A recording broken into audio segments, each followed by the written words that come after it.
Sangha with great virtues, out of compassion, for the sake of this assembly and all living beings, please turn the wonderful Dharma wheel to teach us how to leave suffering, attain bliss and birth and death, and quickly realize non-birth.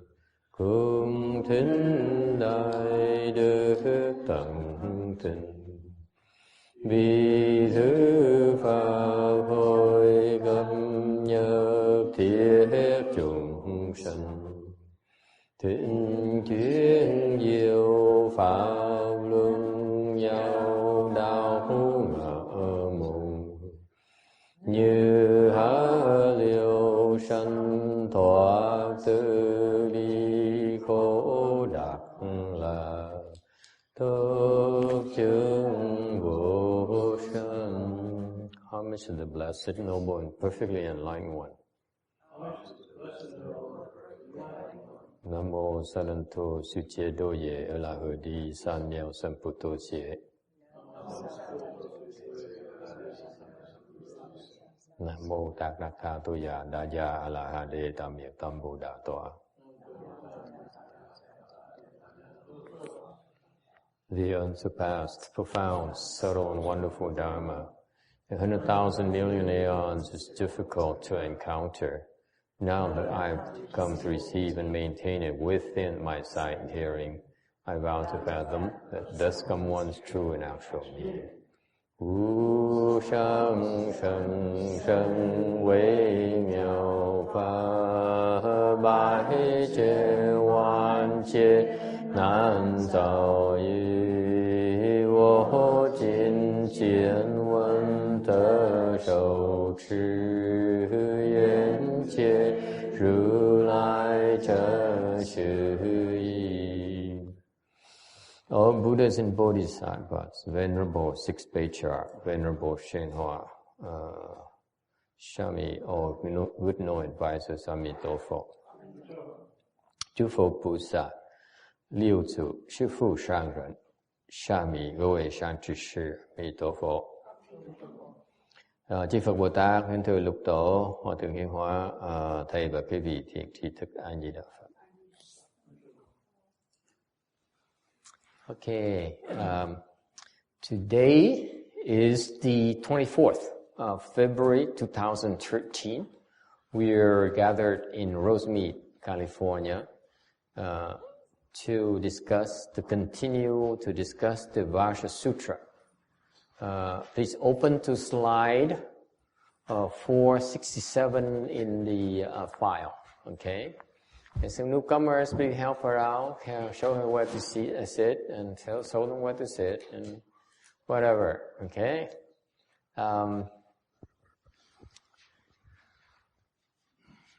John is here too. We have some newcomers, so we give him a little bit of time to get settled. Welcome you all.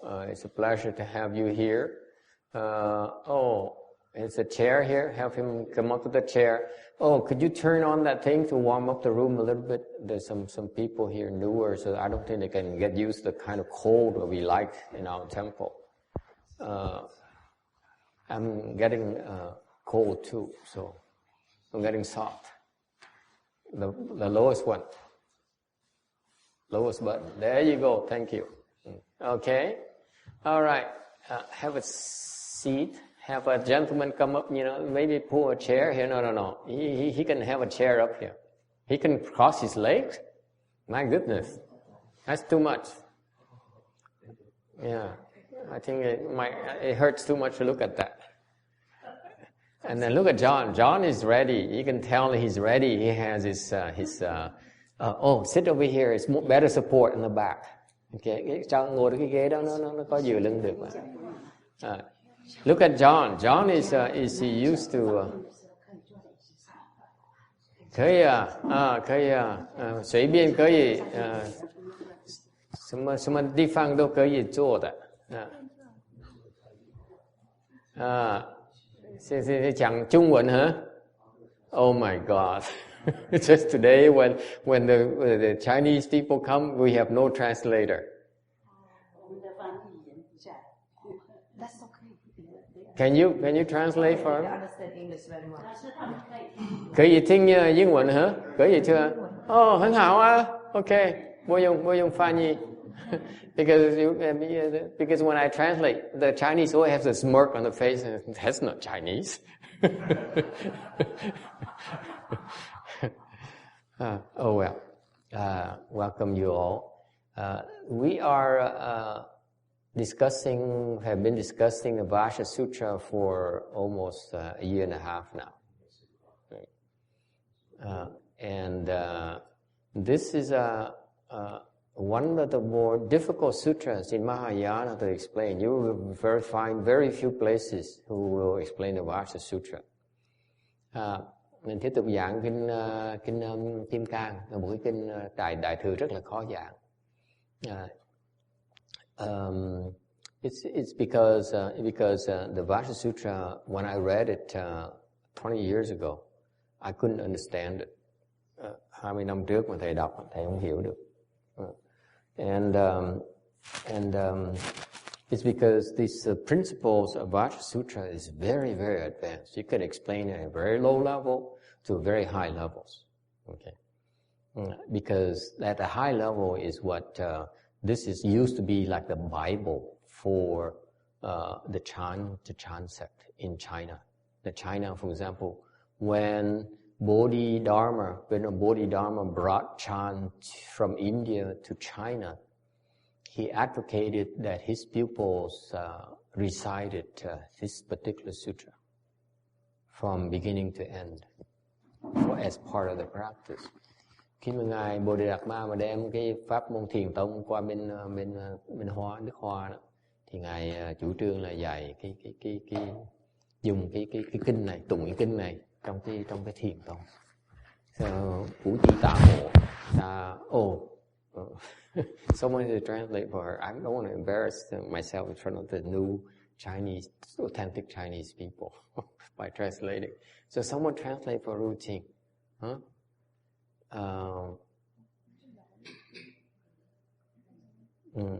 Yeah. Vũ Chi Tạ Mộ, ta lại Trung Quốc的时候，他主张用金刚经来修行禅。Okay, so that is because what you non-Buddhists and non-practitioner don't realize that whenever you recite the sutra has its own magic, has its own force that will aid in increasing your concentration. Okay, and at the same time, unfold your wisdom as well. This is why the Buddhists are encouraged to memorize sutras and recite them. Okay. Cái này là tại vì một cái kinh đó, nó có một cái diệu dụng của nó có một cái thần lực. Khi mà tụng kinh như vậy, mình chú tâm dễ hơn và mở cái trí huệ, nó còn dễ mọi chuyện. 所以诵经的时候，每一部经有自己的妙的功用你可以帮助你入定，还是开你的智慧。Okay. So what happened in Bodhidharma back then, he would tell his pupils to recite the Vajra Sutra from Chinese character, beginning with first Chinese character, the last Chinese character, and then cycle back continuously. Okay, this is part of the Chan practice, believe it or not. Okay. Hồi xưa người ta trì cái kinh này bằng cách ta tụng từng cái chữ hoa đó, từng chữ từ đầu chí cuối, xong rồi tụng tiếp, tụng liên tục như vậy. Okay, it turns out, by the way, there is back then during the persecution of Buddhism or Chan school of Buddhism in China, a left-form person, I forgot was a man or woman, I don't remember anymore. Probably a nun or something. She ran away because she was being persecuted. Thì xưa đó, trong cái nước Trung Hoa mà cái thời mà bị Phật giáo nó bị đàn áp đó, thì có một cái người xuất gia đó bỏ chạy cái núi. So she ran away. She ran away to the mountains, to the caves, and then she hid there. Thì cái bà như sư cô đó mới trốn lên núi, núp trong cái hang đó. 我不知道怎么解释这个翻译这个，因为是我不会翻译一般的日用的语 Okay, so can you translate for her? Are you good in Chinese? Okay, right. And so she ran away, and because in haste she didn't bring anything except for the Vajra Sutra. So she went to the mountain, hid in the cave, and she started practicing. So she only had one sutra, right, the Vajra Sutra. So she started reciting every day. And eventually she became enlightened. And what is obtained, what is in the Buddhist term, the Vajra body, indestructible Vajra body.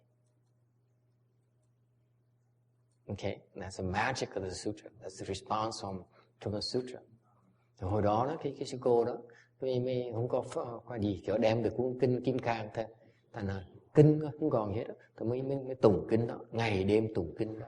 Sau này giác ngộ và được đắc cái thân Kim Cang, thân bất tội Kim Cang. This is one way, one kind of practice where you actually transform your body into Vajra. It becomes indestructible, like Vajra. Okay? So that's the response from cultivating this particular Dharma, particular Sutra. Okay? So, the Sutra contains, can be explained at a very high level when you approach people who are enlightened. People who are enlightened look at the Sutra and understand the Sutra differently than the way we do. Okay? So this is a fascinating about this Vajra Sutra. That's why very few people dare explain it, because it's very difficult to relate to you folks in unenlightened people. Anyone enlightened yet? I hope I'm not offending anyone. Anyone who's enlightened, please raise your hand. Oh.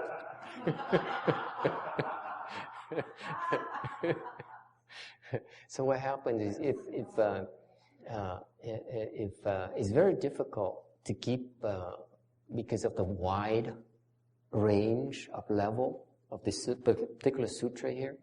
And you go there, you explain each single concept, principle, doctrine of the sutra at very high level or very low level.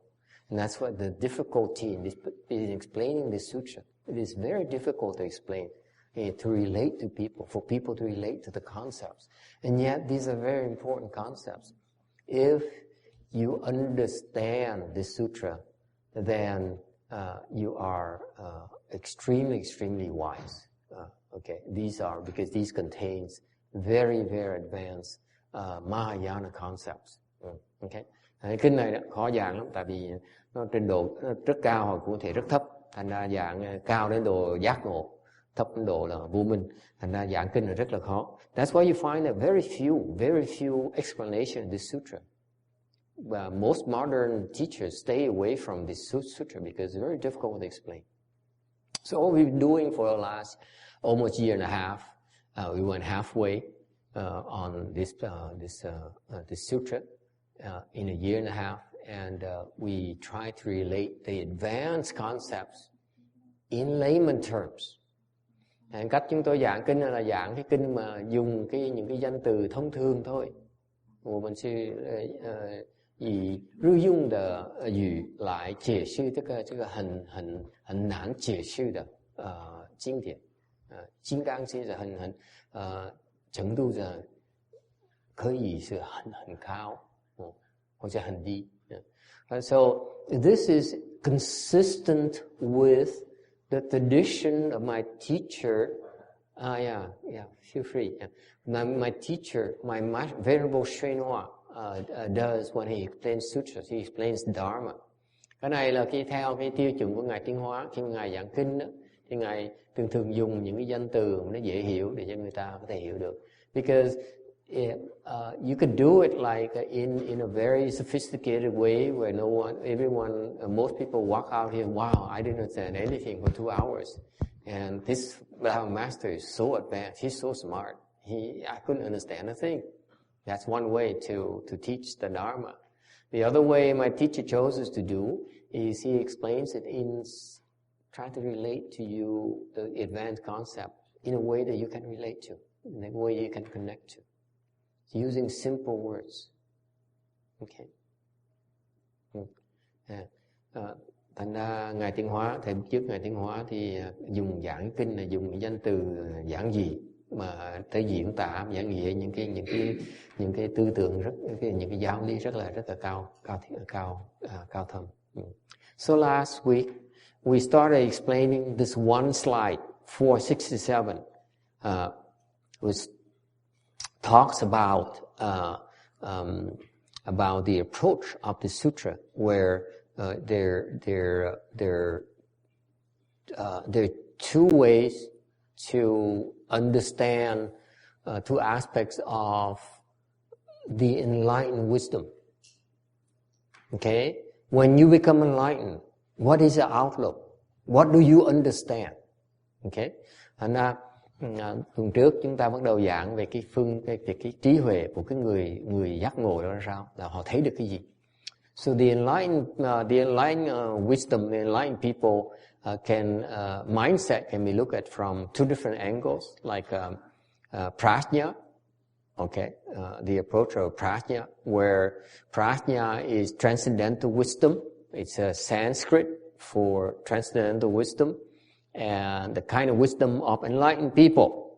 And these people, they take emptiness as existence. And this is very, very Mahayana. Tuần trước cũng bắt đầu giảng cái tấm 467 này bắt đầu giảng là cái người mà giác ngộ đó, ta có cách nhìn người giác ngộ là sao? Thì người giác ngộ đầu tiên hết á, người ta thấy là cái trí huệ bát nhã. Trí huệ bát nhã của người giác ngộ là sao? Các ngài đó thấy rằng là cái chân không đó, nó không khác gì cái hữu. Okay? Meaning that they can relate to you. It's empty and yet not empty. They don't attach to anything, because if everything is empty, what is there to attach to? Nothing is that important. That's why that's the practice of wisdom, is that everything is empty. It's nothing to attach to, nothing to make a big deal out of. Okay. Trí huệ bát nhã là cái trí huệ mà thấy được cái chân không. Chân không có nghĩa là không có cái gì mà nó quan trọng hết, không có cái gì nó thực tại hết. Okay. Everything is temporary by nature. Nothing you need to attach to. Okay. Whereas, however, so there is the concept of true emptiness on one end and existence on the other end. Okay. Thành cái trí huệ của người thường, we're talking about very wise people. The people who cultivate. You cultivate, for example, the externalist path, like the Hindus, the yogis. What they end up understanding when they reach the 8th level of samadhi is they understand emptiness. Okay? They understand they're approaching emptiness. They don't quite understand emptiness yet, but their mind is nearing emptiness. Okay? Thầy đi ngược, đi chậm lại cho quý vị, nhắc quý vị một cái để nhớ lại. Cái chân không là cái gì? Trước hết á, cái người mà ngồi ngoài đạo, chẳng hạn như bên yoga hay là bên người Ấn Độ giáo, thì người ta tu, thì người ta tới gần tới cái bát định, thì người ta bắt đầu thấy được cái chân không, thấy được cái không. Okay. What happened is that they don't quite understand emptiness yet. They're not there yet, because still a lot of barriers need to run, a hoop they need to go through. From the 8th level samadhi to understanding emptiness. Emptiness, I'm referring to emptiness for Bhante's reference, is the 4th stage arhatship. ninth level of samadhi. Eighth samadhi to ninth level of samadhi. From eighth to ninth is a humongous gap. That from eighth you traverse, you do a lot of traveling until you get to the ninth level of samadhi where you actually experience emptiness for the first time. Meaning nothing at all. You have no attachment whatsoever anymore. Okay? That's the emptiness that we're talking about, that the arhat experiences. Is it clear, Mante? Okay? From 8 to 9 is a humongous chasm. It's a humongous abyss. It's virtually impossible. Okay? For example, the young man who passed away, who killed himself recently, he was traversing from 8. He was climbing up 8, and he ran into a lot of problems. Okay? That's because he practiced wrong. As I told Tex on our walk today after lunch, I said, before the lecture, I said, the young man is well blessed, but he does not quite understand meditation. That's why he got into trouble. Okay. So anyway, there's a big gap.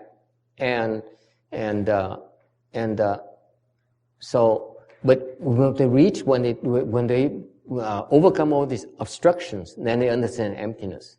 Okay? And then from there on, they need to cultivate even more, even longer.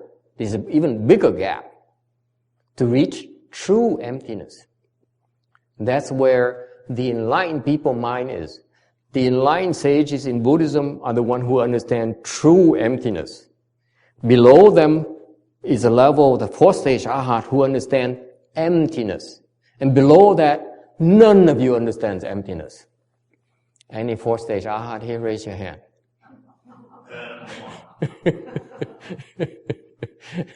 Okay? I rest my case. Okay?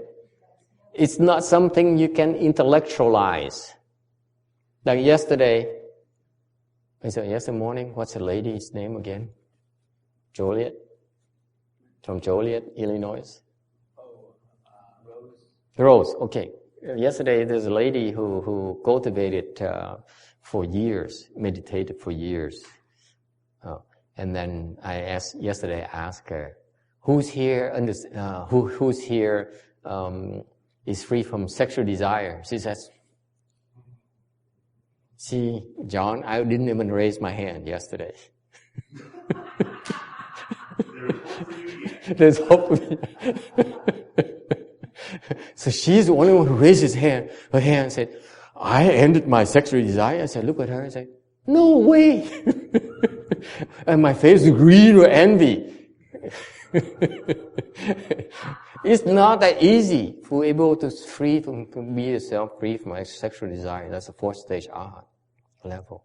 We actually are free from sexual desire. Okay. And she's the one who raised her hand. And I explained to her that, no, you're not there yet. There's no way you're going to get there. So I explained to her why she's not there. I proved to her. I think she believed it in the end. Because I gave her proof about the fact that if she got to fourth stage arhatship where you become empty, then what is sexual desires can be emptied as well. Remember?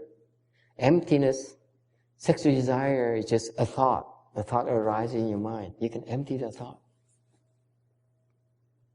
That's a fourth stage arhat level. You understand that? This is real. So I said, you're not there yet. I tell you why. My proof is that you're still not free from pain. Pain is a much lower level than sexual desire. Much coarser. And she can't even be free from pain at will. Then she hasn't ended sexual desire. Okay? So anyway, so the fourth stage arhat is the one who understands emptiness, meaning that it's this incredible type of freedom, if you will, where you are free from, you have no attachment whatsoever. You don't attach to your car, you don't attach to your temple, you don't attach to your food, you don't attach to your clothes, you don't attach to money, you don't attach to anything. Yes? Like the first stage of arhatship, do you get like any sort of glimpse or understanding of emptiness, or not at all until the fourth stage? No. First stage arhatship is very low.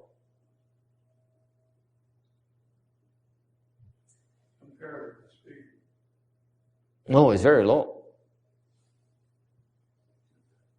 It's very low compared to fourth stage arhatship. In Buddhism, the first stage arhatship is what is considered the first level of wisdom.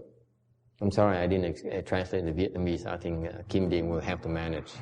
Because if I translate, I lose track of what I'm going. In the future, someone has to translate for me because it makes it easy for me to concentrate and not lose track. Otherwise, I digress all the time. What happened is that in Buddhism, the first stage arhatship is, first of all, higher than any non-Buddhist level attainment. So far, so good? Anyone disagrees? Raise your hand. Okay. I'm asserting to you that the first stage arhatship is what the Hinayana call sagehood, first level sagehood. Mahayana, we don't call it sagehood because we consider it to be very low. Okay? But Hinayana, Theravadan tradition, they call it as the position of entering the flow. Stream enterer, meaning that they enter the stream of the sage's wisdom. So now they navigate, they follow the stream, and they become sages naturally without it's guaranteed. Okay? That's why it is fair to the Hinayana, Theravadan people to look at it as a position of wisdom. Because these people know something. They only follow along the stream of sages to reach the fourth stage arhatship in 7 lifetimes. Is that correct? Now one day say, now he's talking about things that I know about. Right? See, he comes here from Sri Lanka and he's sitting and living in a Mahayana temple. He says, of course I know everything about you. And of course I know a lot about Buddhism. He's a gold medal in his university of Buddhism. Anyway, so you see, the first stage arhatship is the first level where you actually are free, you have wisdom than the non-Buddhist practitioners. I'm sorry, I'm going to offend some non-Buddhist practitioners, but this is one person's opinion. This is what I learned from the books and from my teachers. Okay? So the first level arhatship is a level where you actually have some wisdom that is the Hinayana consider to be sagehood. Okay? It is reasonable to assume that. Okay? All right. So, but to reach that first level of so-called sagehood, of first stage arhatship, is relatively easy. It's fairly easy. And it has some pitfalls that you're not careful about. You run into big problems, a lot of trouble. This is when you need a teacher. You need a good knowing advisors. And from first to second stage arhatship is more difficult. The more difficult one is third stage arhatship, where it's considerably more difficult than second stage. And then from third to fourth, which is incredibly difficult. Incredibly difficult. That's why, but still, it's not until you get the fourth stage arhatship that's when you understand emptiness, meaning you empty yourself. You empty your thoughts. Okay? And that's an incredible state. You are completely at ease wherever you are. Okay? You're free. You're totally free. Alright? Alright. But you have to continue to cultivate, and then you reach something called true emptiness. True emptiness is that you are totally empty. Okay? The arhats, they think they're empty, but they're not quite empty yet. That's why in Mahayana, we know that we look at them as being confused. And a little bit of knowledge, this much. Okay? This much of emptiness. The emptiness of the arhat. Let me give you an analogy for you. Okay? The emptiness of an arhat is they realize this much emptiness, this much wisdom they have, compared to all the emptiness. That's why the Mahayana is much tougher. They don't look at the arhat's wisdom as real wisdom. Okay? So of course, then Mahayana have to teach you to go from fourth stage arhatship to the level of enlightenment. Enlightenment is when you see emptiness here. This is true emptiness. Okay? When you reach the level of enlightenment, you have no attachment. It's called true emptiness. At that point, okay, then you will no longer reject existence. You see? What is existence? Existence is the opposite of emptiness. Existence is whatever exists. Meaning, our world is part of existence. So far, so good? Okay. Now this is what you're moving up to the other side of existence. The other side. See, one side is emptiness, the other side is existence. This is what the sages understand in Buddhism. They understand emptiness, they also understand existence. Is it clear? Okay, what is existence? This is the state of the cosmos as far as Buddhism goes. The world, the universe, as we know it, has many, many worlds. World is a galaxy. So far, so good? World is just a galaxy as we, the scientific, as our people. Một cái hành tinh đó là một cái thế giới. Okay? So, the world, okay, as we know, is Milky Way, is simply a galaxy, is one among, how many worlds are there out there? Bante, do you know?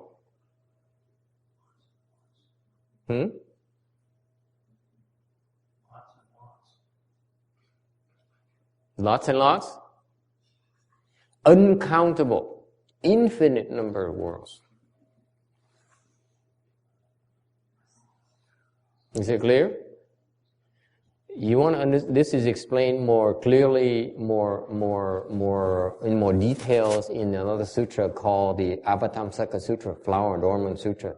This is not the intent of the sutra here. The sutra here is not intended to describe the universe to us. Okay? It's not the purpose of this sutra. You have to go a different sutra before it gets explained to you later on. Okay? We probably, hopefully, we have a chance to go to visit that. But basically, the universe, okay, as where we exist in the universe consists of countless number of worlds, numbers of galaxies. So, for example, for the scientists to go and explore the world, they will never be able to discover the extent of the universe. It's an endless task that they can never accomplish because it's infinite. So far, so good? Okay. Is that the Hinayana viewpoint too or not? I don't think Hinayana only believes in one world, where Shakyamuni Buddha is. Each world has a Buddha. There's a world in the East, at our level, for Medicine Master Buddha. Another world to the west of Amitabha Buddha. This world here is Shakyamuni Buddha's world. Is it clear? So this is the universal Mahayana, okay? We have a lot of worlds. Cái thế giới, world là thế giới. See, Kim Ding is struggling because now I'm using Buddhist terms that she's not familiar with. Okay. cái bên kia mình mới nói sơ sơ, đại khái mình nói là cái chân không với là cái hữu. Cái người mới giác ngộ ta hiểu cái chân, cái không và cái hữu.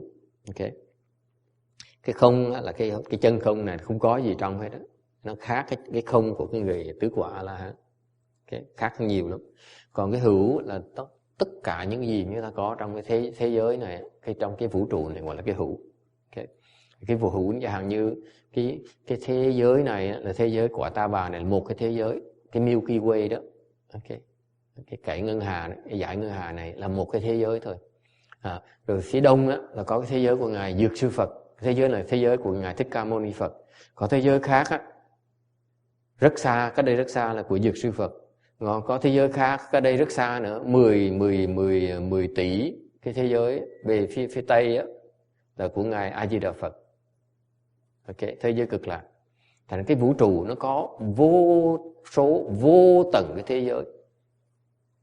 Tại vì nó có vô số vô tầng Phật. Mỗi cái thế giới nó có một vị Phật làm giáo chủ. So far so good. So in the cosmos, in the universe, from Mahayana perspective, has countless number of worlds. Each world has its own Buddha as a teaching host. This is different from the concept of the Hinayana. Hinayana says only this higher world where Shakyamuni Buddha is, that's it. So that's now you understand why I said the Arhat's wisdom is only this much compared to all empty space. You see that? I only see one world compared to countless worlds. Is it clear? That's the basis of my assertion. Okay? So, another way that you become enlightened, going back to slide 467, is that if you practice chant, you open your practice of wisdom. Okay? We talked about that. And then if you practice another way that we can become enlightened is to practice Pure Land methodology. Okay? Now, the Pure Land is you take existence, you start with existence, you believe the existence of the Pure Land, okay, upper world, called Pure Land, and you practice, you recite the Buddha's name with things, so you start from existence of a Pure Land, okay? And then by practicing, reciting Buddha's name, practicing Pure Land methodology, you eventually become enlightened and you go towards emptiness. That's what it means. So far so good? Cái cách thứ nhì để mình có thể giác ngộ là mình đi từ cái hữu. Hữu là sao? Là mình tin vào cái dùng pháp môn tịnh độ. Dùng pháp môn tịnh độ chẳng hạn, mình dùng cái hữu là mình tin ở cái ngài gọi cực lạc thế giới và mình niệm Phật để mà mình tu. Thì tu tới khi mà mở trí huệ rồi, cái giác ngộ rồi thì mình sẽ thấy được cái không. So far so good? Okay.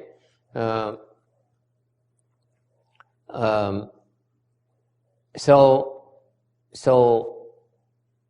what it means is that if you practice the Pure Land methodology like we advocate, then even though we say it exists, meaning it's not empty, but actually it's empty. What does it mean? 这个修行净土的法门的人，他是懂这个是不空，可是还是空，是什么意思？ What does it mean? Yes. Different level of emptiness, not quite. Okay? It means that they start out as not empty, meaning they start out with believing, going to another world. Here's what happened in Pure Land. This is where the Chan school lacks. Okay? Here's a problem with Chan. The people who practice chant are very proud of it. I used to be one of them. They say, I practice meditation and meditate in order to become enlightened. Okay? That's what we do. We cross our legs and then we meditate and we empty ourselves and we work at it. The problem is that what if you don't get enlightened? What if this lifetime you don't get enlightened? What if? The Chan school have no provisions for you to help you. If you don't become enlightened this lifetime, you will have to revolve in the wheel. You go into reincarnation. And that's when you lose control. Let's say you die and you take on the next existence. In next existence, you lose control. You have no control where you're going to go next. And that's a problem. That's the biggest problem in Chan school. Biggest problem in Chan school is that there is no plan B. You know, if you meditate in order to become enlightened and you succeed, no problem. But if you don't succeed, that's when you get into big trouble. Okay? So, yes. At least hopefully you created enough good karma that you won't be too bad shape. But so what? Hopefully. So what? Better than nothing. Temporarily, you may not be that bad for you, but eventually become bad as long as you keep revolving in the reincarnation wheel. You're gonna run. You have a lot of exposure, a lot of exposure, and that's exactly what the weaknesses of meditation is. Okay. Cái pháp môn thiền tông á, nó nếu mà quý vị có cái vấn đề là nếu quý vị mà tu mà tới đắc cái thành tựu cái pháp thiền tông á, thì giác ngộ được thì quý vị thoát được.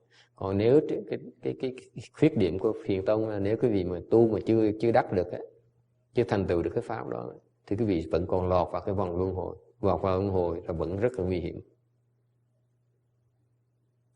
Okay. Yes.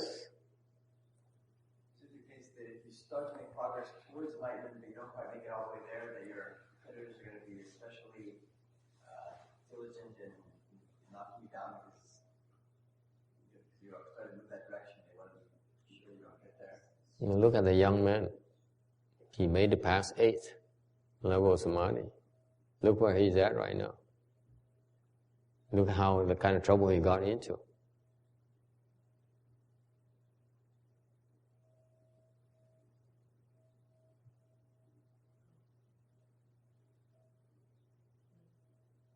Okay? Every step along the way, you run into a lot of obstructions. If you solve them, good. You move on. You don't solve them, you have to start over. You have to start over again. And that's the problem.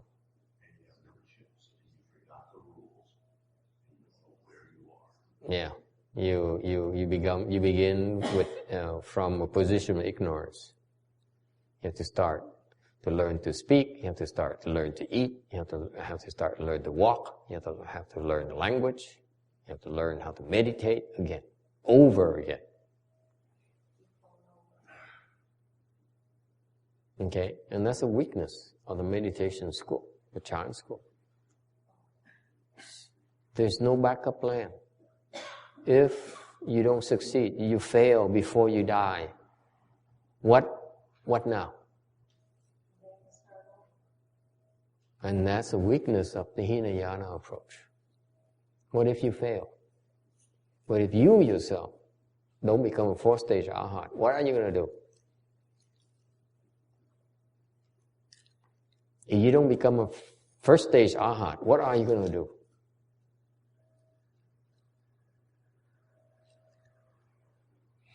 Đây là cái khuyết điểm của bên pháp môn thiền tông. Người ta tu mà nếu thành tựu xong, nếu không thành tựu thì bây giờ làm sao bây giờ? Nếu không đắc được cái sơ quả A-la-hán hoặc là tứ quả La Hán thì quý vị làm gì đây? Nếu còn lọt vào cái luân hồi rất là nguy hiểm. Okay? And that's why in Mahayana, Shakyamuni Buddha gave us another approach called Pure Land approach, which is very popular in China, in the Asians, except for Sri Lanka.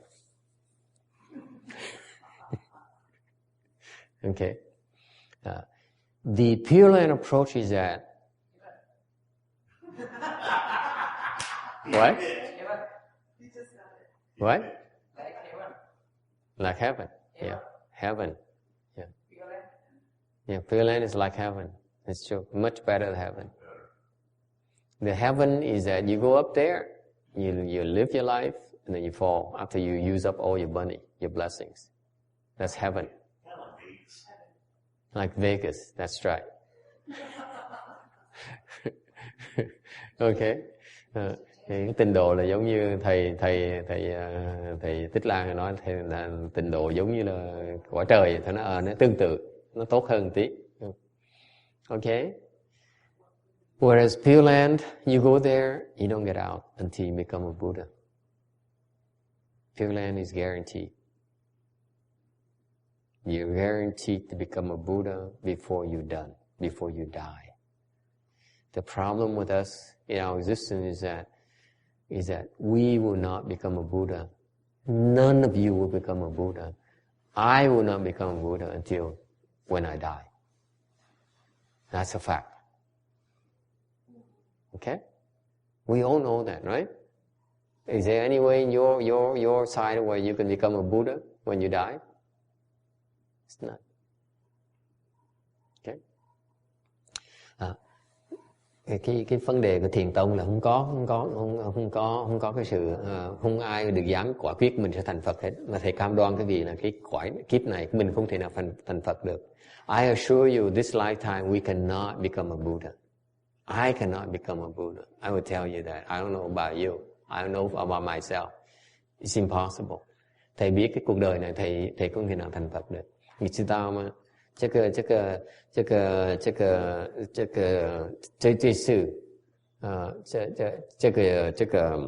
身体我不会成佛，这个寿命太晚了，不会成佛了，那怎么办？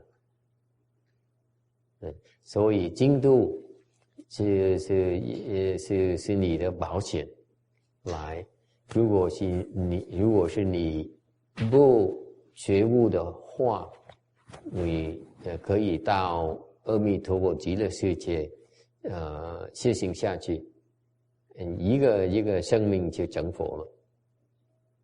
Okay, and this is the advantage of the Pure Land approach. It says existence. What existence? It says go there to that Pure Land, to that world. Bhante is heaven, if you will. And you go there, in one lifetime you become a Buddha. Because Amitabha guarantees it, that you will become a Buddha. Okay? Thành cái tịnh độ, pháp môn tịnh độ nó hay ở chỗ là Ngài A Di Đà Phật á, khuyến khích chúng ta đi về cái cõi Tây Phương Cực Lạc, qua đó một kiếp thôi sẽ thành Phật, cam đoan. So the trick is to how to get there. Thành cái pháp tịnh độ, cái quan trọng là làm sao mà đến đó. You see, the way it's practiced right now by the Asians, cái pháp tịnh độ bây giờ mà người Á Châu đang tu bây giờ, you all tell each other, of course, just recite the Buddha's name, you go there. And none of them are saying, let's go there this lifetime. Cái khuyết điểm của cái hiện bây giờ, cách mà ta tu tịnh độ bây giờ, ta chỉ nói rủ nhau nó mình niệm Phật để về cõi Tây tịnh độ, nhưng đều không ai hiểu làm sao cái cách là kiếp này để mà tới quả tịnh độ được. Cho nên Tùng mà 现代的净土的修行的法门是他们告诉互相告诉是我们应该念佛就往生，求往生。可是他们不知道怎么可以一定是要往生，没办法，他们不懂。So that's the weakness of today's Pure Land, okay, approach, where they don't quite understand how to get there this lifetime. Okay. So anyway, going back to slide 467, Pure Land is from existence to emptiness. What it means is that not empty and yet empty. Meaning that, yes, we practice, we recite the Buddha's name because we seek rebirth to His Pure Land. Therefore, we are not seeking emptiness. Am I correct? Right? You're seeking to go somewhere else, to go to heaven, you will. That's not emptiness. It's seeking. So it's existence. Therefore, it's not empty. Okay? So far, so good? Did the legs hurt, Tex? Yeah. How come? So soon. It's only an hour. You usually can sit for 2 hours. I already sat for 2 hours. Oh, this morning? Yeah. Okay. Then wiggle. It's okay.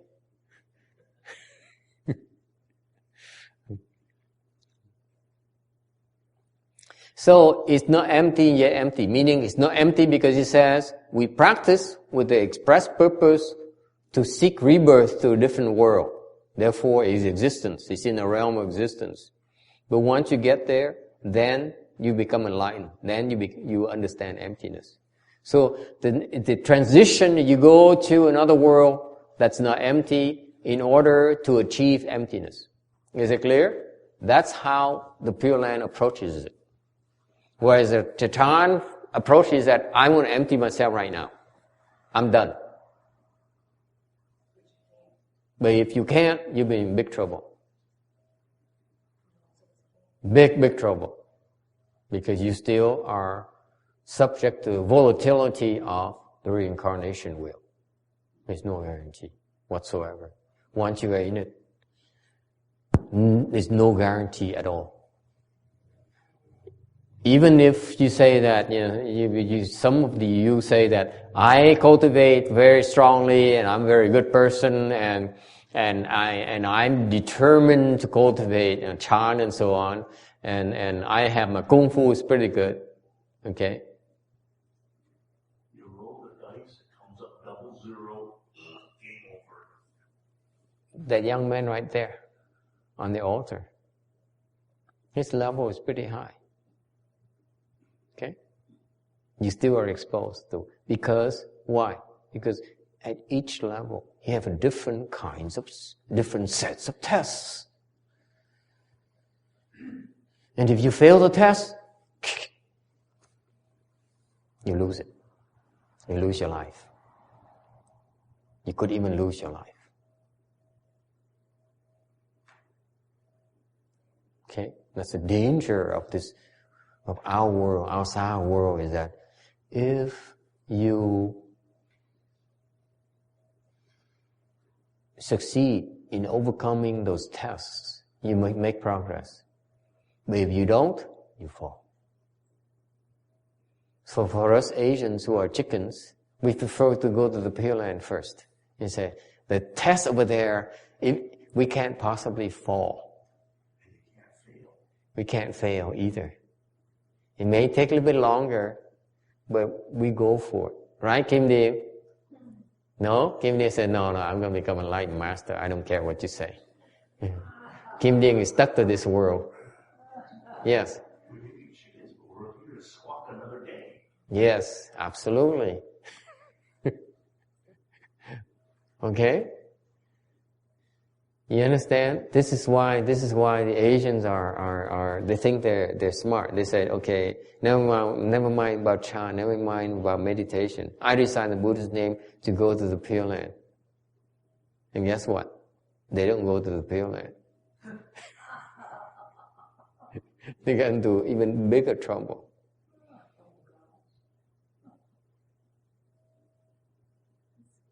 Why? See, each approach has its own strengths and weaknesses. If you say that Pure Land is better than Chan, I think you're an idiot. If you say China is better than Pure Land, I think you're a worse idiot. What is this? You get a choice of idiot or idiot? Yeah, it's idiot and worse idiot. Idiot, idioter. That's like Dumb and dumber. Because you're overconfident. You have no wisdom whatsoever.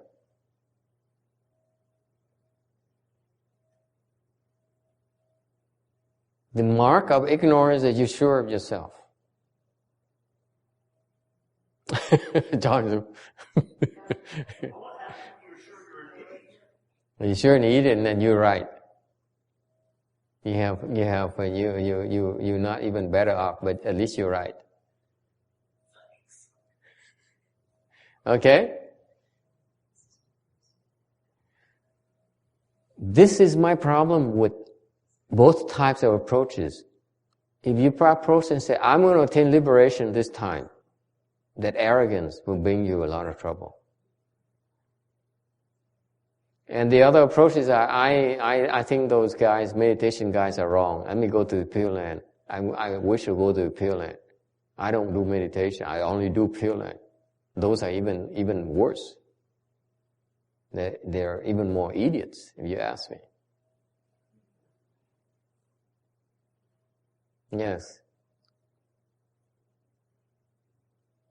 Yes? You know, when Danny died, it personally shook me up a lot. A lot of people were shaken up by that. Yeah, especially because Even Kim Dean would say, I can't believe it. I'm shocked. Such a nice man. And yet he would kill himself. But it really, if I looked at it cold and hard, it really taught me something, which I did not really understand until then.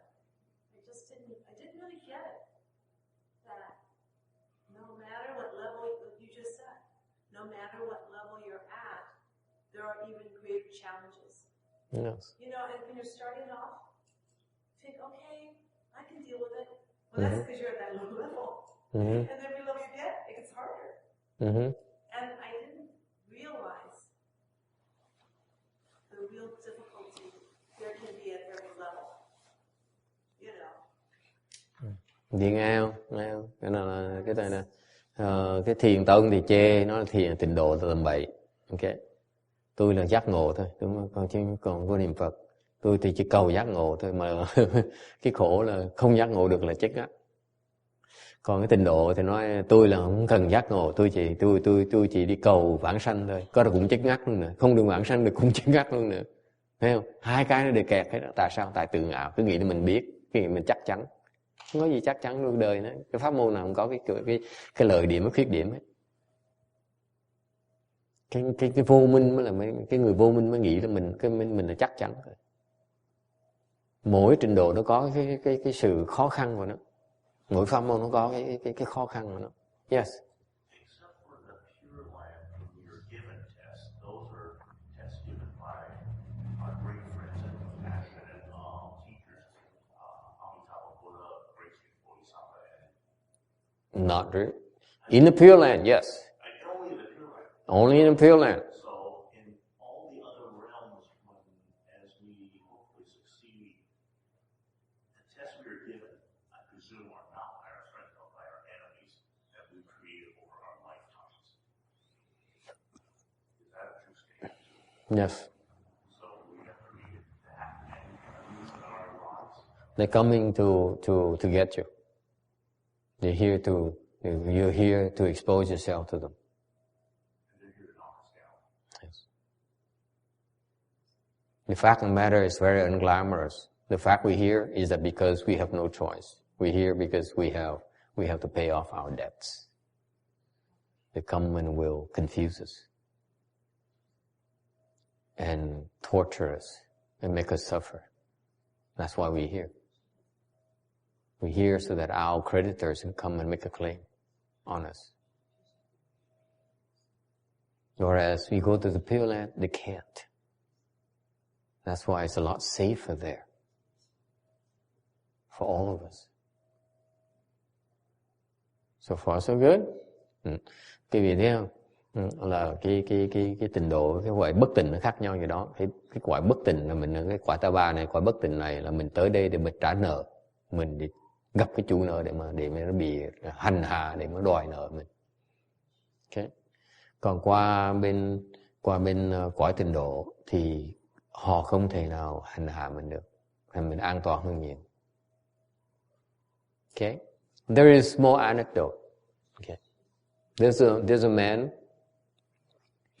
who was watching the pupa. Is a pupa, right? Chrysalis is technical word for it. Anyone knows what a pupa is? You know Chinese, you know Korean, you know Filipino, but you don't know what a pupa is?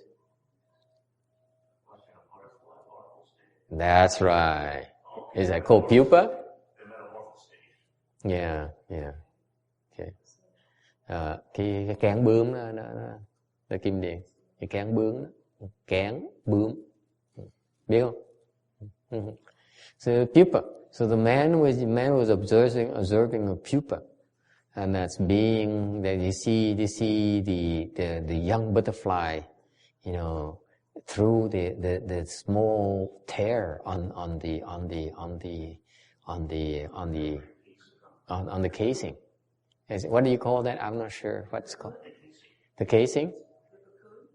Not the cocoon. Cocoon is hard. This is kind of soft. Yeah, it's just a membrane outside. It attaches itself to a leaf. Yeah, it's like a bag, like a sack, and then so the man observes the pupa in the bag, and you see the tear. The pupa is wiggling, and then now you can see a tear. Now you can look through it. You see a young butterfly, trying to get out. Okay? And as it struggles, and now you see its head popping out. Right? And then you keep it longer, and you say, wow. And then he keeps on struggling, pushing himself out, and he can't. So he goes back into the bag again. Okay? He keeps on trying to do that. He sticks his head out, right? Pushes through the head, and then to the hole, the tear of the bag, the membrane.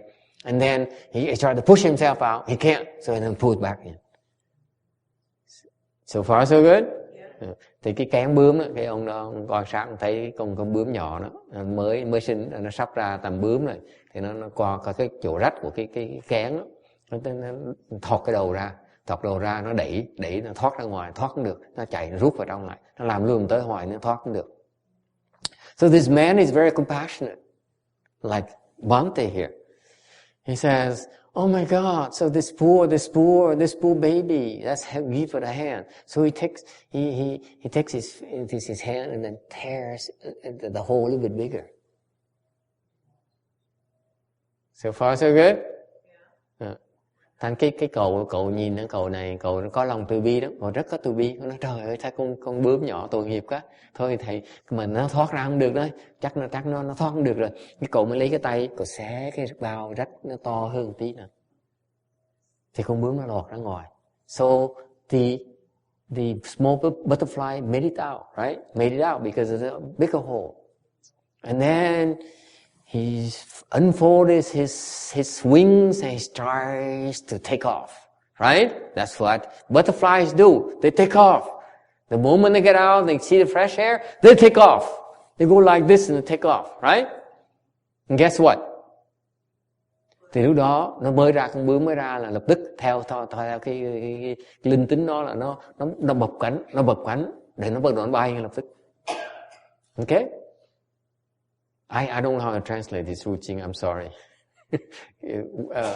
佛教的字我可以说普通的字我不知道。我不会告诉你的这些故事啊，我不懂，我不知道怎么说了。Okay, so the young butterfly started flapping his wings, and then that's what happens. The wings are too small. Because it's a big body, but the wing is very small. So he cannot take off. No, he becomes handicapped.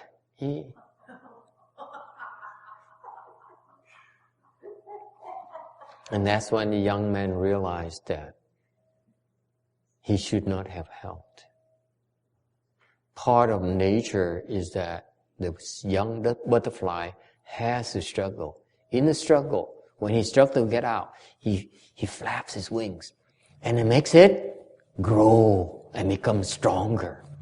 So by the time he has to fail many times, but in the failure, he makes his body stronger. Is it clear? This is the secret of nature. Now John is impressed with my Hollywood story, butterfly story. We have to struggle. The young butterfly has to struggle. He has to push himself, and then he fails. And then he pushes himself and he fails. Every time he fails, his wing becomes bigger and stronger. And by the time he gets out, the wing will be mature enough for him to take off. If you mess around with nature, then you're hurting a butterfly.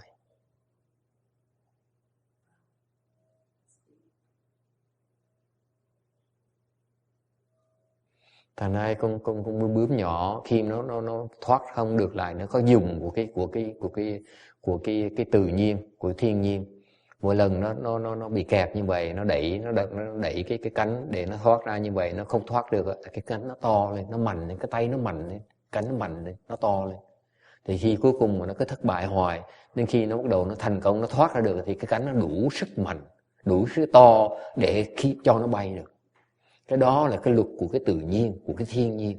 Mình không thể nào cản trở được. Trong cái thiên nhiên, quý vị muốn trưởng thành thì phải thất bại. In nature, in order for you to mature, you have to fail. Okay? It's no differently when you cultivate. You have to fail before you can succeed. So all the difficulties, the tests in our impure world are designed to help you unfold your wisdom, embrace those challenges, embrace those difficulties, then because they are good for you. John says, gee, I thought it's something deep, but this is depressing. Như vậy thấy không? Thành cái tu hành nó cũng như vậy.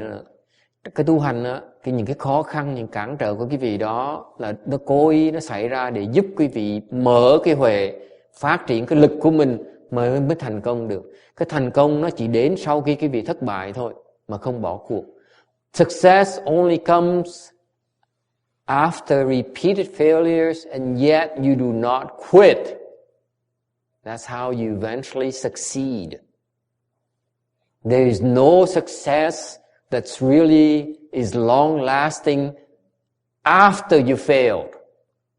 Because the people who are successful, for example, the rich from the kids who inherited the fortune of the family, they tend to lose it quickly because they don't know what failure is like. They cannot recover from failure.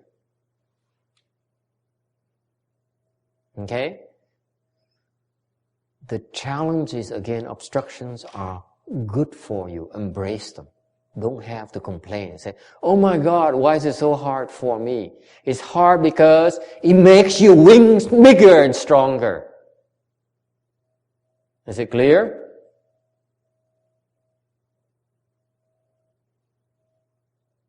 And that's why our training is so hard, because it makes your wing bigger and stronger than your colleagues. Is it clear? Yes.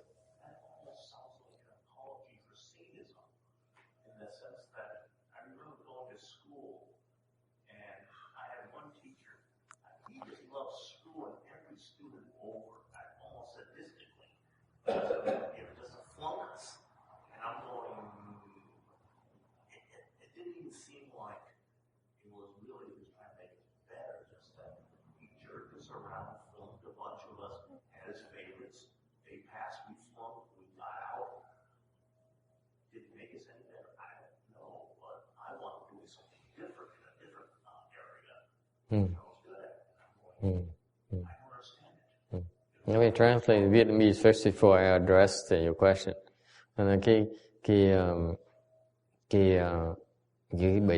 Cái tu hành nó như vậy. Quý vị đừng có sợ cái khó khăn, đừng sợ cái thất bại. Cái khó khăn, cái khó nhọc, cái cản trở đó, nó giúp chúng ta trưởng thành, giúp chúng ta tiến bộ. Ok, không cần phải sợ. Ok. Thì bởi vì trong cái chương trình huấn luyện mà sa di chúng tôi đó, thầy rất là khó, mấy cái đứa đệ tử, mấy người tại gia thầy khó không được, tại cái vị bỏ chạy hết. Khó quá cái vị bỏ chạy. See, I cannot be tough with the lay people like you, regular people like you, because I'm too difficult for you. You run away and say, I'm going to another temple where the master is nicer and kinder and sweeter to me.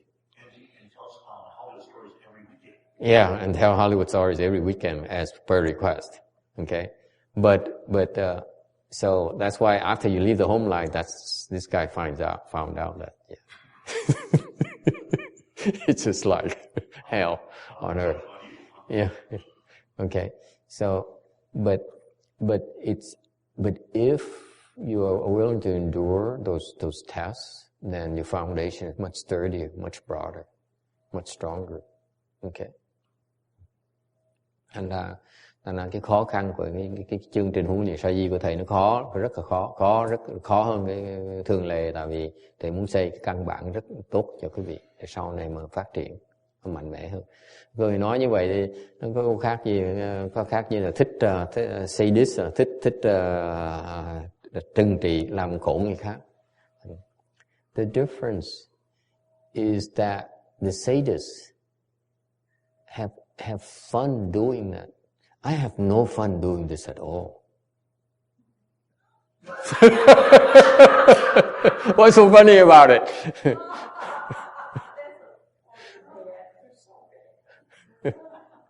Really, I'm suffering just like Xianjie is suffering. You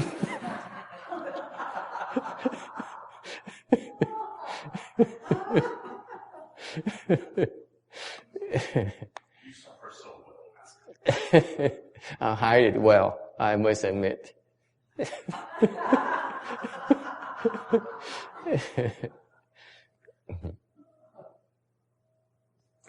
Thầy mới nói là thiệt ra thầy cũng khổ sợ hơn cái ông sa di mà thầy bị thầy đầy đọa nữa.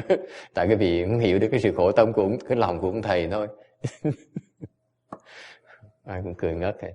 Okay, to going back to the real stuff, I think you guys goof up too much. Back to the high principles of the Vajra Sutra. So we 467 slide, not empty and yet but empty, meaning that even though we practice society in Buddha's name in order for the express purpose of going to a better world, a safer world, okay? So we are attaching that world, therefore it's not empty. But once you get there, it's the purpose to get there and get to emptiness. It's clear.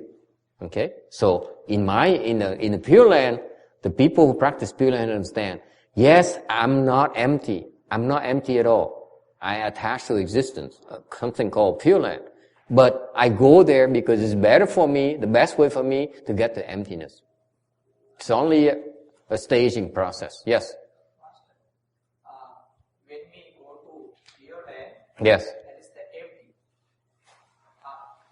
After that, if we want to enlightenment, we want to stay pure life until enlightenment. Yes. That is not empty. Right. Correct? Right. You see, the meditation people, they say, I want to reach emptiness. I want to unfold my wisdom about emptiness right away. The Pure Land says, forget it. I'm not interested in emptiness. I'm interested in going there first. and then I get emptiness later. The same objective, the process is different. Same exact thing. Ultimately, they want to become a Buddha, just like the prajna, just like the meditation people. They said, I'm going to ultimately have the highest level wisdoms called Buddhahood or enlightenment, whatever. Okay? And the Pure Land is the same thing. It's just they take a side way, a horizontal pathway first before they reach to emptiness. Okay? The difference is that safety. You go to the Pure Land first, you're safe. You definitely will reach emptiness of the Buddhahood. If you stick to the chant and meditation, there's lots of ups and downs. Okay? Is it clear? Ai hiểu chuyện đó không? Okay. Cái pháp môn tịnh độ nó khác pháp môn thiền á, là chỉ về cái phương tiện thôi. Tịnh độ là trốn qua cái quả tịnh độ trước để mà chắc chắn đắc giác ngộ kiếp sau. Còn cái thiền nó không có được cái sự cam đoan thì chắc chắn được như vậy. Okay? So the Pure Land is you attached to going for rebirth. So actually you are attaching instead of letting go. That's different from non-attaching here of the Chan approach. Okay? Here you let go of everything. Here we hang on to rebirth. Aspiration. We want to go for rebirth.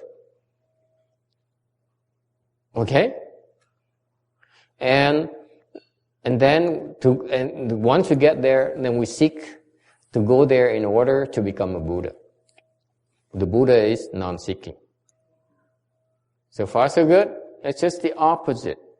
Different approach. Okay? So at the end of the slide 467, I said that you should not, you should say that this is better than the other, and I think you're crazy.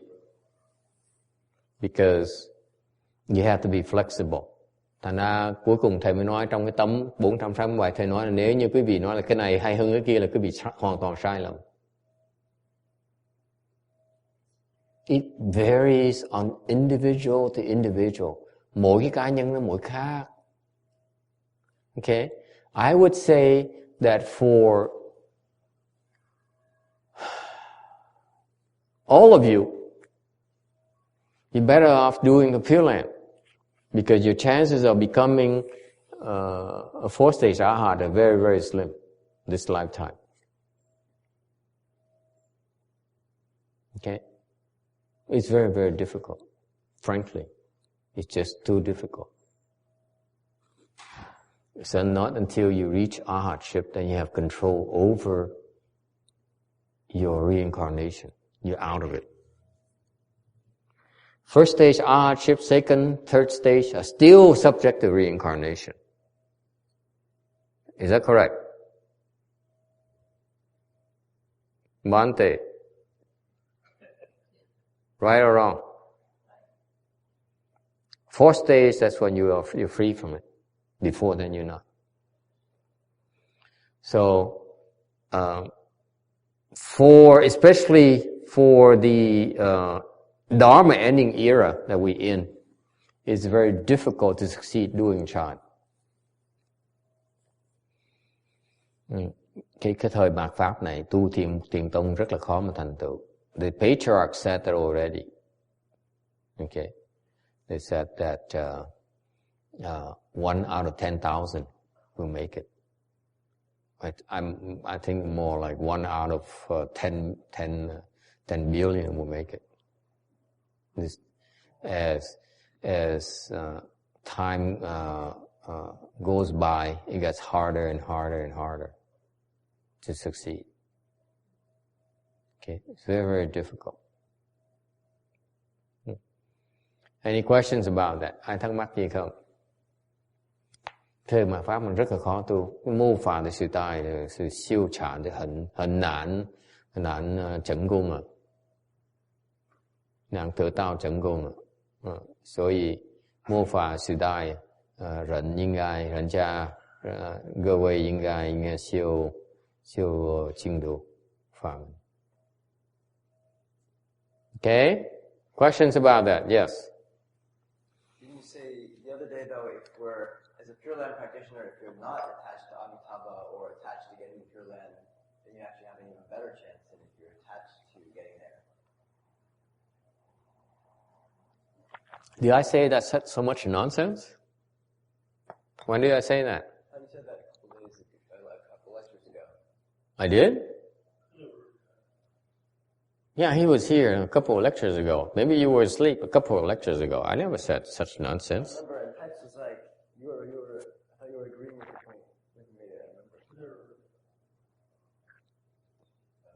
Does it make sense to you? You have a better chance to go to Pure Land if you don't believe in Amitabha? You said you're not attached to Amitabha. You're not attached to Amitabha, not attached to Amitabha, and then what else? Then you have a better chance of getting there if you're attached. You remember that too? What do you mean? I explained it in English. I didn't explain it in Vietnamese.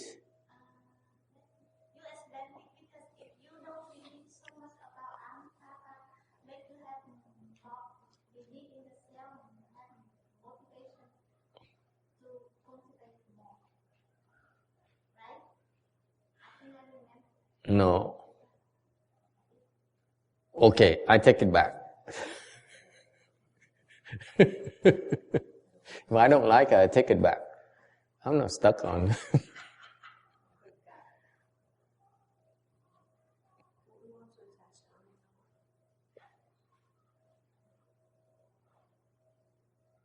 If you are not enlightened, if you think you don't have the potential to become a fourth-stage arhat this lifetime, let's set the premise properly, because this guy remembers things out of context. That's why I don't trust his memory. Okay, let me set up the stage for you properly. If, and I said this repeatedly, if you are so sure that you will not become a fourth-stage arhat this lifetime through meditation, it's a lot of hard work. It's extremely difficult. Okay? Does any of you believe that you will become a fourth-stage arhat this lifetime? Raise your hand. Okay? Then you're better off cultivating Pure Land. So far, so good. Okay.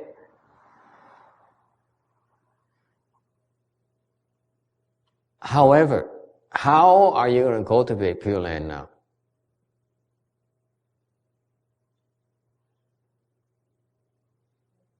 By reciting Buddha's name. That's one of the easiest way to most effective way to cultivate Pure Land is to recite the Buddha's name. Okay? And if you recite the Buddha's name, you're better off using the chant recitation techniques, the chant meditation techniques to recite the Buddha's name. Is it clear? I'm very clear about these things. It's all those people who remember it wrong and quote me out of context and so on. I don't make these kind of mistakes. Okay? You recite the Buddha's name, applying the meditation techniques in reciting the Buddha's name. Okay?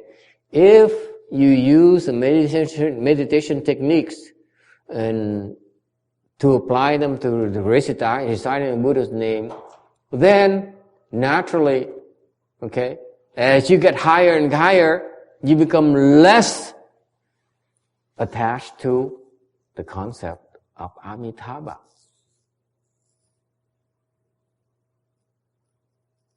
And who knows? And if you are sincere in your practice, you can maybe reach a level where you don't see any Amitabha anymore. You become enlightened.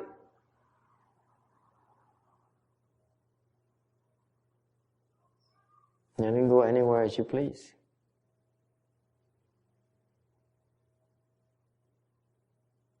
Is that consistent with what you remember? No? Yeah, I guess that clarifies it. That clarifies it a Yes, Kim Điền. Your note said. Yeah, read it. Kim Điền insists on quoting my Vietnamese transcription. Chúng ta không nên chấp trước vào sự cầu cạnh của Đức A Di Đà giúp đỡ mà các bậc vãng sanh. Lời dạy này dành cho người có khả năng, người mà hiện được kinh kim cang này là người có khả năng, người có căn cơ, người có căn cơ. Khi nghe câu này thì hiểu là không nên cố chấp. Tại người có khả năng, người có căn cơ nhận thức là người không cần là người ta không cần cầu, không cần bị ngài. Khi mà mình xứng đáng là A Di Đà. Oh my God, that's correct too. Cái đó là cái thầy mới giảng xong tiếng Anh đó. Yeah. Cái đâu khác gì đâu. Cái ông này ông chỉ nói là cái người mà niệm Phật không nên chấp. Mình phải nói là cái người có khả năng mới không chấp. Người không có khả năng thì chấp mới không chấp là chết. Thấy rõ ràng không? Nhỏ nó chỉ nhớ tầm bậy tầm bạ, nó ngủ rồi nó nghe được nửa câu rồi nó nhớ rồi.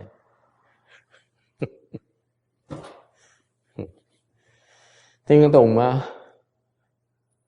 没有哈，我说如果是你一定是相信是你会成四果阿罗汉，阿罗汉这个生命的话，那你不必修行净土法门。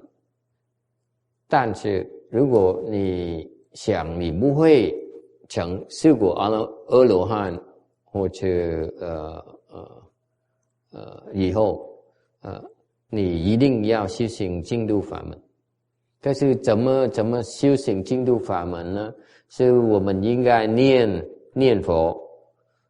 念佛的话，你应该用禅门的修行的方法来念佛。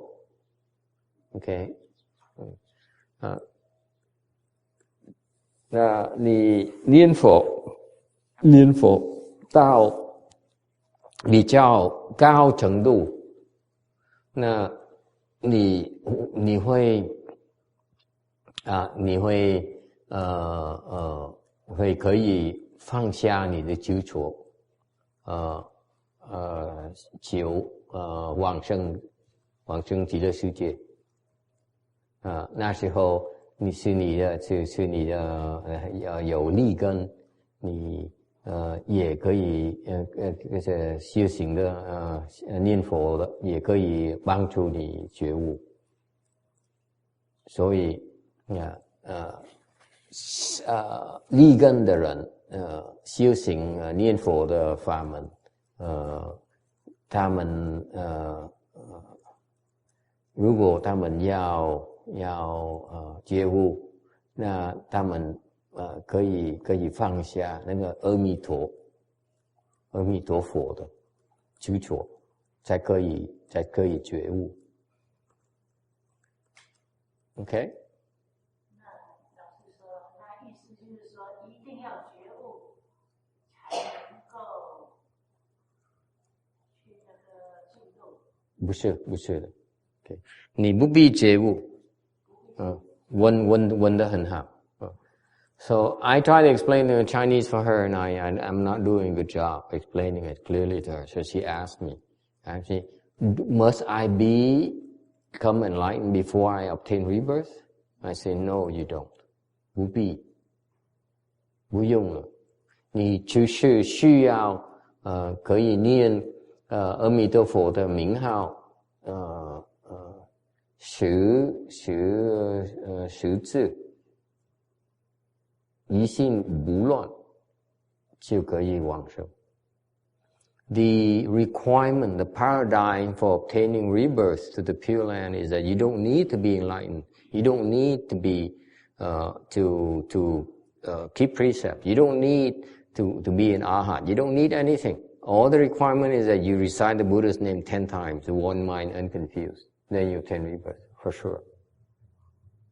That's the only requirement. But it's not easily done, cannot done. You cannot do that unless you know how to recite properly. And that's why I advocate teaching you chant and Pure Land at the same time, because chant will help your Pure Land recitation. Pure Land will help provide the insurance for your chant practice. So it's much more balanced. You have insurance. Yes? But I mean, is that the recitation samadhi override everything? I mean, if you attain that state, you recite his name 10 times, you can't just go flagrantly violating precepts, or can you still get yourself in trouble? And I know Great Master Hua says something like, your previous offenses before you heard about the Pure Land, you can get over those. But if you hear about the Pure Land Dharma and you keep just violating precepts, create so many obstructions, you'll never get there. Yeah. But you still have exceptions. Even if you break precepts, I can still help you get there. There's still hope for you. Because Pure Land, the nice thing about Pure Land is that Master Hsuan, when he explained that, is to admonish those people who are careless, who are arrogant, and said, I'm not worried about that. I'm not afraid of that. Now I know Pure Land Dharma door. I can get escape. And so he says, if you have that kind of mindset, it's very unlikely you will get escape. That's what he means. But it's not meant to be a blanket statement. He says, for you, if you have that kind of mindset, it's very difficult for you to obtain Pure Land. Why? Because those people are too arrogant. They said, what am I worried about? I make the Pure Land. Until then, I'm going to do as I please. Okay? And if you have that kind of attitude, chances are that you will not make it to Pure Land. You will not. They say, okay, so Master Hsuan is gonna help me. The army is gonna help me, so I go to another temple. Okay? And the temple who are capable of doing that, they look at them and say, why should we help you? They give, the people who are able to help them, because the Pure Land the chant is help. Pure Land is others help. That's the advantage of others help, is that you can ask for help. Chant, you cannot ask for help. You have to do it yourself. You want to become enlightened, you have to meditate. If you don't get it, you don't get it. No one else can help you. Okay? Pure Land is that you can recite the Buddha's name, and if you cannot recite it to one mind unconfused, others can help you. That's the beauty of the Pure Land approach. That is not available in Hinayana. You remember Mahayana is we can carry more people on our back. It's not only talk. It's because we have the tools to do that. We have a bigger boat. We have a lot more tools to do it. Okay? Otherwise we'll be lying, won't we? So this is the advantage of Mahayana. The Pure Land approach is that if you cannot recite the Buddha's name to the level where you become one mind unconfused, then others can still help you. Is it clear? Now, if you go to, that bad guy, the guy who's arrogant, who says, I don't care, you can say all you want. I live my life the way I want to. I know about the Pure Land. I'm going to seek for Pure Land. Until then, I'm going to goof off. I'm going to do it as I please. And he says, I'm not going to come back to you, Hsuan Hua. Master Hsuan Hua. I'm going somewhere else. I'm going to, Sea Lai Temple. He's bigger than you. And ask for help. Okay? And I'm going to give Sea Lai Temple, $10 million. What am I going to do with my money when I die anyway? So I give them $10 million. I'm sure that they're bigger and they're going to help you. And they say, yes, we can help you. Okay.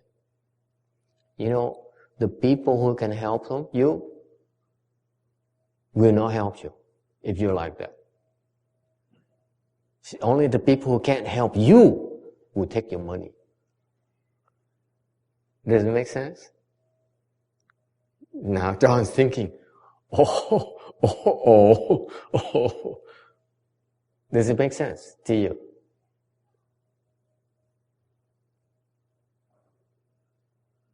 The people who have wisdom will choose who pick and choose those who are worthy to be helped. There's so many of you.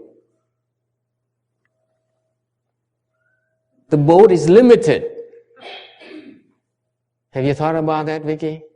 Huh? Have you thought about that? It's a big boat, but it has specific dimensions. It's not endless. It's not infinite. But the boat, the person who can help you, is limited. He's not a Buddha. So you have to be worthy to be helped before you help. Come on, wake up. Don't be so full of yourself. Why should they help people are like so full like you? I mean, I'm not looking at anyone.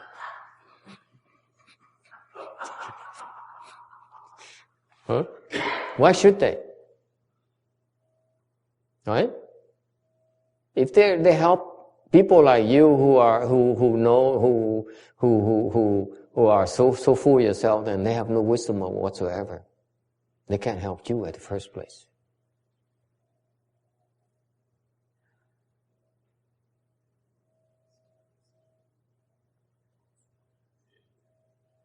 Okay, so that goes back to what the young Shami here mentioned. He says, Master Hsuan Hua says, you don't keep precepts, therefore you won't attain rebirth. That's for the underlying reason.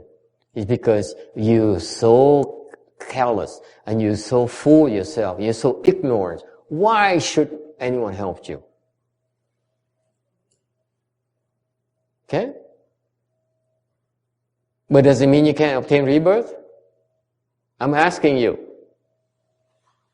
He's full of himself. He says, I don't care. I'm going to live my life first. And when the time for me to go, I worry about it later. I buy my ticket later. Okay? So he's going against the admonition from Master Hsuan Hua and said, he's going to go and cheat on his wife and steal from people, start a humongous Ponzi scheme and drop people blind, and so on and so on and so on, do all the bad things. And he says, when from time for me to go, I will seek help. Okay? Yes, John. Can he obtain rebirth or not?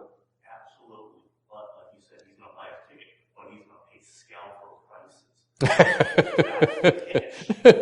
prices. This guy is such a cutthroat guy. He's going to make money first. John says, let him be bad, and when he comes to me, I will scorch him to death.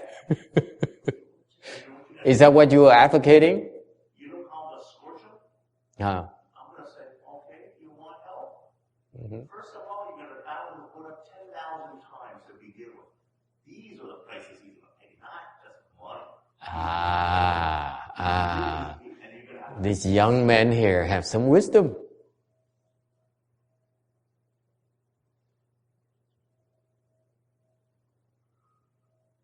So it goes back to my concept. Mahayana is a big boat where you can carry, a bigger boat so you can carry a lot of people. You pick and choose, right? You don't simply say, hey, come.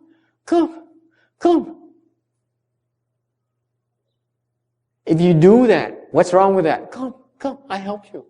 What's wrong with that?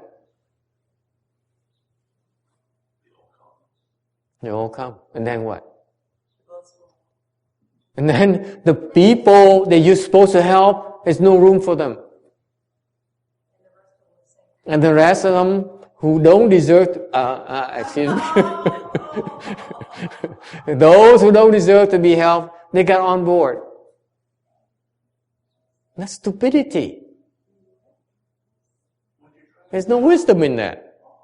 What you're trying to say is you're still in port, and the way you're saying it is, we ran out of draft before we filled the vessel. No. Okay?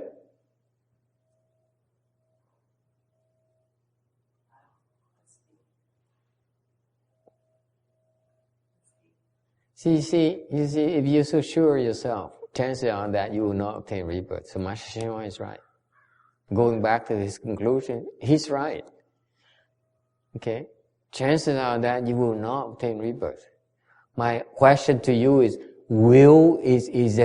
100% for sure that we will not obtain rebirth? No. Why not? Nothing's sure.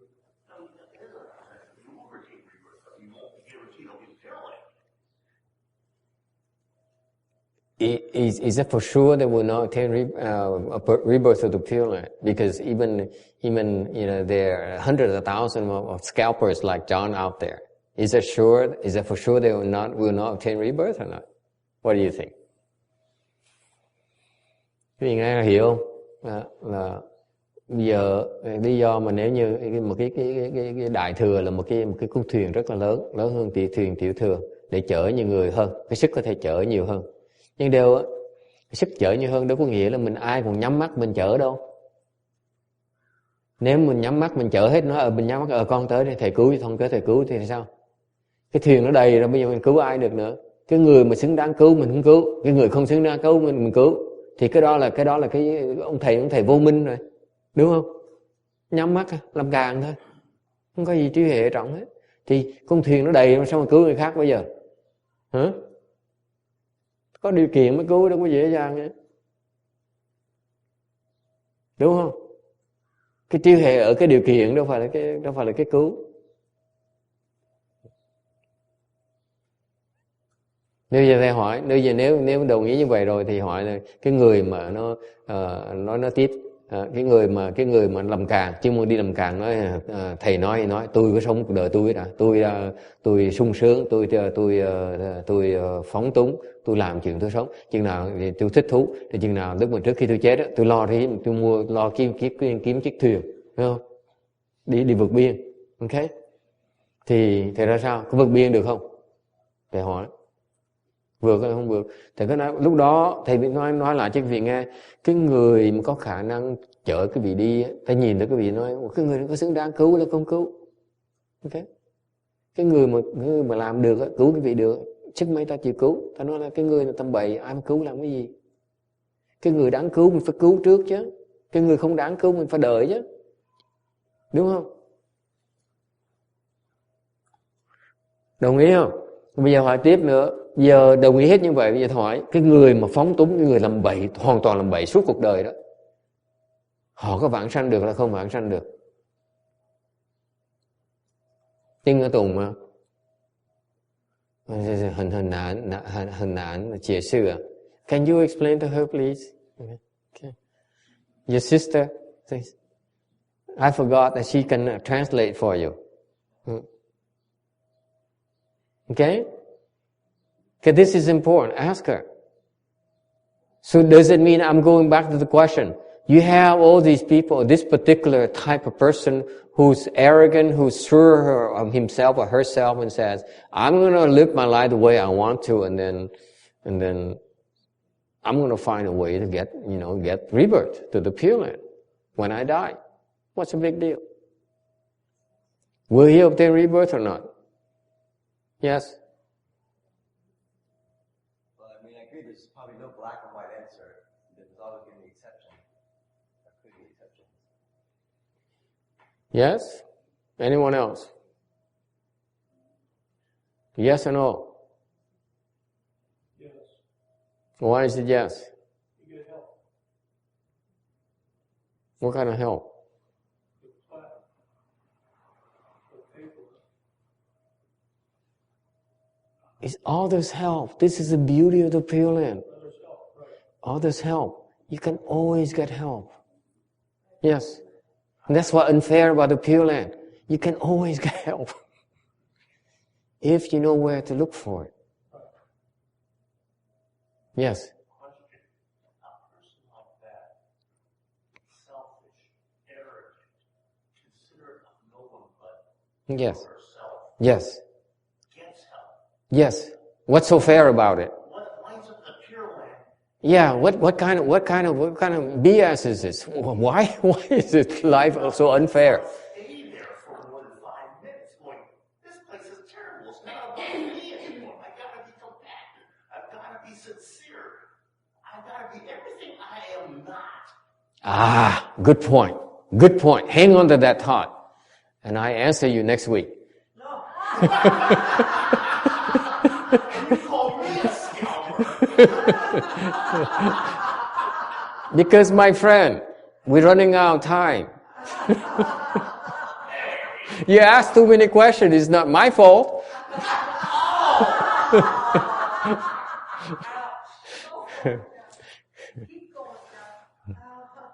The beauty about this Dharma door here is that you can always get help. You cannot say that with chant. You cannot say it with meditation. You can't. This thing here is that even if you're incapable of comprehending or believing the Pure Land, even if you don't believe, can translate for your sister. You sit next to her and translate for her, please. Otherwise, she feels left out. And she take care of her, please. You understand? The beauty of the Pure Land approach is that you will always get help. You can always get help, no matter who you are. Okay? There's hope for you. Okay? What's the concept behind it? Why? Well, how is it possible? Because the beauty of the Pure Land is in the nature of the rebirth. The nature of rebirth is that you must be able, if you will, afford the ticket, the airfare. So there is to it. If you find that cashier's spot where they sell ticket, then you go and say, "Here's my airfare." They have to take ticket from you.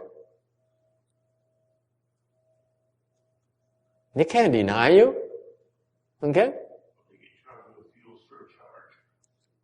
They can't even do that. They can't even do that. Can't even do that. Because to do that would be discriminating.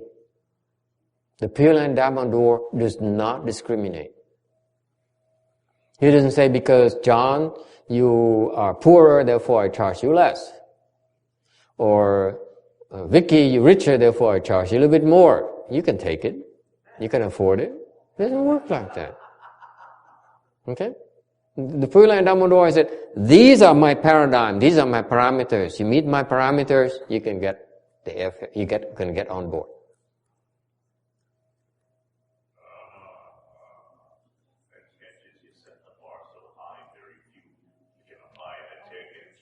I would believe.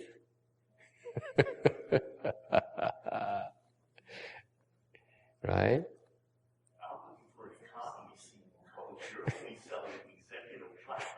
Yeah. And we wait for a few more years to see what executive costs. You understand? So if you have the blessings, you get aboard. It's no problem whatsoever. They don't care if you're bad or good. It doesn't matter.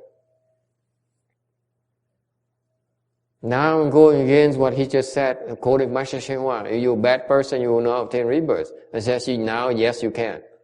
Why? As long as you can afford it, why not? You see, I both agree with him that I disagree with him.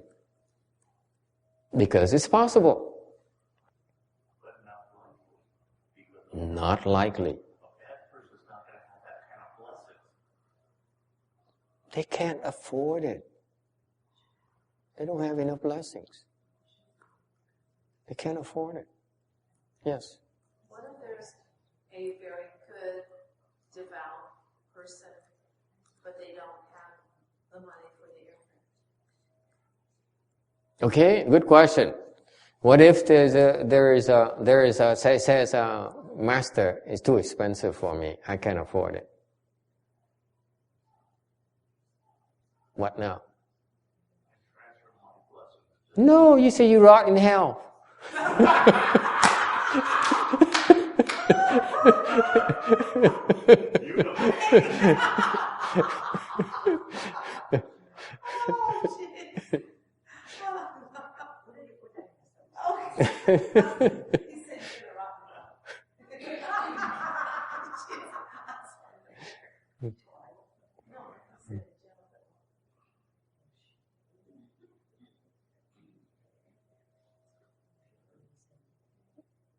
Yeah, make my day. Yeah. Yeah. Yeah. 衔接, yeah. Can I put a slightly different twist on the question? Yeah. So, what about a person who's attained? It's not if you yourself attained recitation samadhi and recited the Amitabha's name 10 times. Yeah. Then are you totally free to break precepts and you're still guaranteed of making it there? Or would it just be that a person who actually attained that would not be the kind of person that would then break precepts, but they technically could? I'm not going to answer that because answering that reveals things that you're not supposed to know. If you recite the Buddha's name with one mind and confused when you're at that level, then come to me. I explain to you. If you don't, then I'm not going to explain it to you. You don't deserve to hear the explanation. Okay? I have to be blunt with you. Just because you ask doesn't mean the answer will be given to you. It's only given to you if it helps you. If I give you the answer, it's not going to help you right now. I'm not going to give it to you. Is it clear? How about that for a cop-out?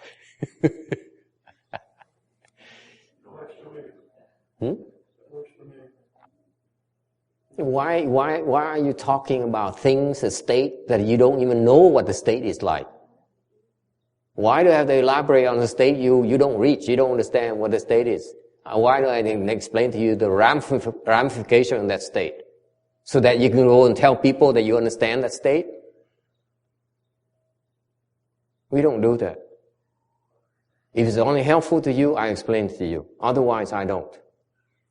I'm not going to waste your time, my time, or people's time, talking about things you don't understand, you never reach. It's a waste of time. Okay?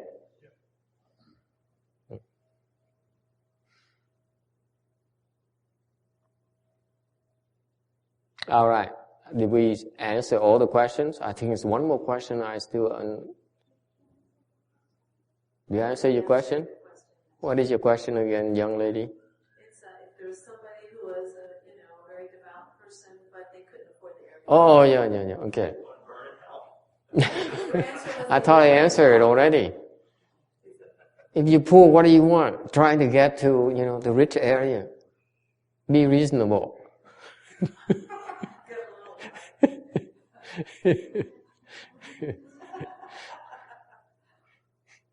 Huh?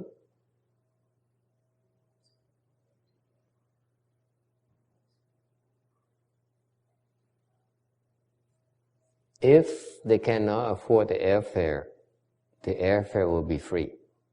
It comes from my pocket. Okay? But if they can afford it, they come to me and they said, I'm poor, I don't have money. They said, rot in hell. Go rot in hell. I'm not impressed. Okay? You expect to cheat me, cheat the people who are trying to help you, trying to save you, and you expect that to work? It's not going to work. Okay? I might even say, I give you a free ticket. Because I know you have money, I give you a free ticket. I won't say you rot in hell. I might give you a free ticket. But not to the Pure Land.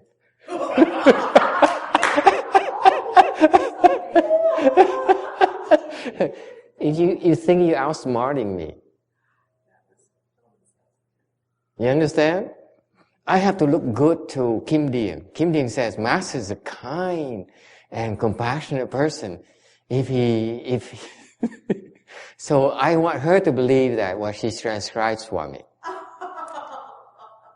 So I will always say, I give you a free ticket. Why? Because you pulled my leg. So I'm returning the favor. Don't try to cheat people. Does it make sense? You got the scalpers booked out cold.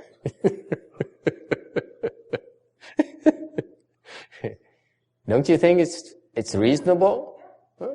You're trying to cheat me. So I say, okay, no problem. And the boat is only so big. Yeah. But we had reserved you first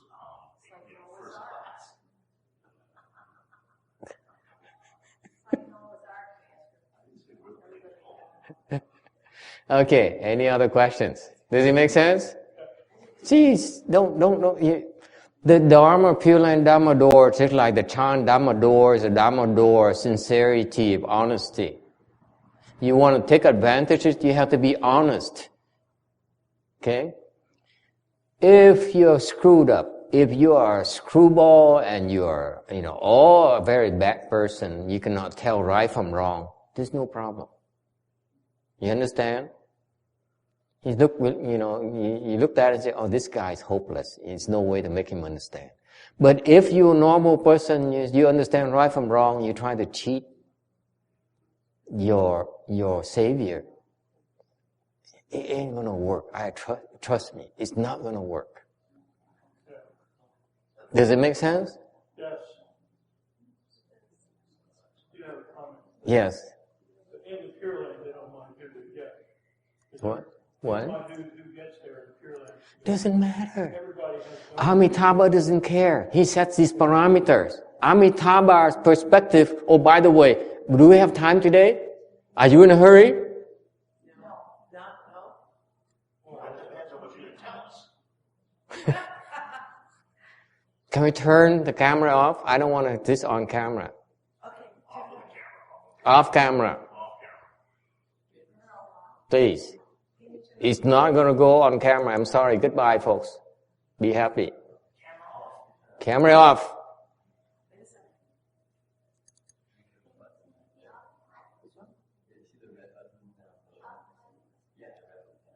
Goodbye. Thank you. How about the MP3 file? Okay. Cut off the recording as well. This is not going to be recorded. Turn off the recording. Get off Skype as well. They have no business listening in. Goodbye.